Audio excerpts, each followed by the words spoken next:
마가복음 4장은 예수님께서 많은 사람들을 앞에 두시고 비유의 말씀을 하시는 그 내용으로 시작이 됩니다.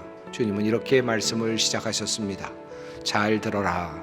씨를 뿌리는 사람이 씨를 뿌리러 나갔다. 예수님은 몰려든 사람들에게 씨 뿌리는 자가 이곳저곳에 씨를 뿌렸다라는 말씀을 하셨습니다. 그런데 어떤 뿌려진 것은 씨가 발아하고 그래서 열매를 맺었다라고 말했는데 또 어떤 것에서는 자라나지 못했다라고 하는 말씀을 하셨습니다. 이 말씀을 이해하려면 2000년 전 고대의 농사법을 기억할 필요가 있습니다. 그 당시의 농사법은 사람들이 씨앗을 가지고 나가서 바람이 부는 곳에 나가서 흩날리는 방식으로 씨를 뿌렸다고 합니다. 그러다 보면 씨가 여기도 떨어지고 저기도 떨어지는 것이죠. 그렇게 해서 농사를 지었다는 것입니다.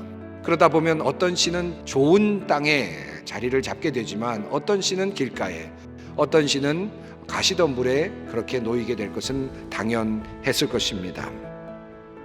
씨를 뿌리러 나가서 씨를 뿌리는 사람, 이 사람이 바로 우리들이 아닐까, 우리 모든 인간의 삶을 닮았다 하는 생각을 해보았습니다.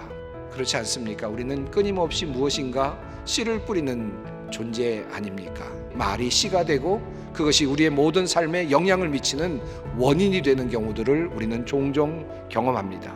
우리의 행동, 행위도 그렇습니다. 하지 않아야 할 행동을 하게 됨으로써 큰 벌을 받게 되거나 어려움에 봉착하게 되는 경우들을 우리는 종종 목도하곤 합니다.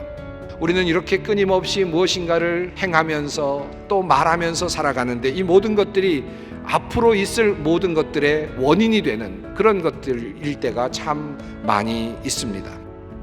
그렇다고 우리가 행동하고 말하고 있는 모든 것들이 다 열매로 나타나지는 않습니다. 우리가 악행을 하였을 때, 우리가 선을 넘어섰을 때, 죄를 지었을 때 때로는 그것이 열매를 맺기도 하지만 때로는 열매를 맺지 않을 수도 있습니다. 그것이 우리들에게 착시를 줍니다. 그러나 우리의 말과 행동은 환경에서 소멸될 때도 있지만 때로는 적절한 환경을 만나게 되면 큰 열매를 맺어서 우리에게 줄 때도 있다는 것입니다. 결국 그것은 시간의 문제가 될 것이고 양의 문제가 될 수는 있을지 모르지만 내가 계속해서 그 씨를 뿌리고 있다면 결국 언젠가는 그 씨의 열매를 내가 거둘 수밖에 없게 될 것이다 라고 하는 말씀입니다.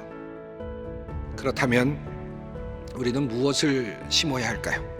또 이르시되 하나님의 나라는 사람이 씨를 땅에 뿌림과 같으니 하나님의 나라를 심으면 땅에서 하나님의 나라가 자라나게 될 것이다 라고 하는 주님의 말씀입니다.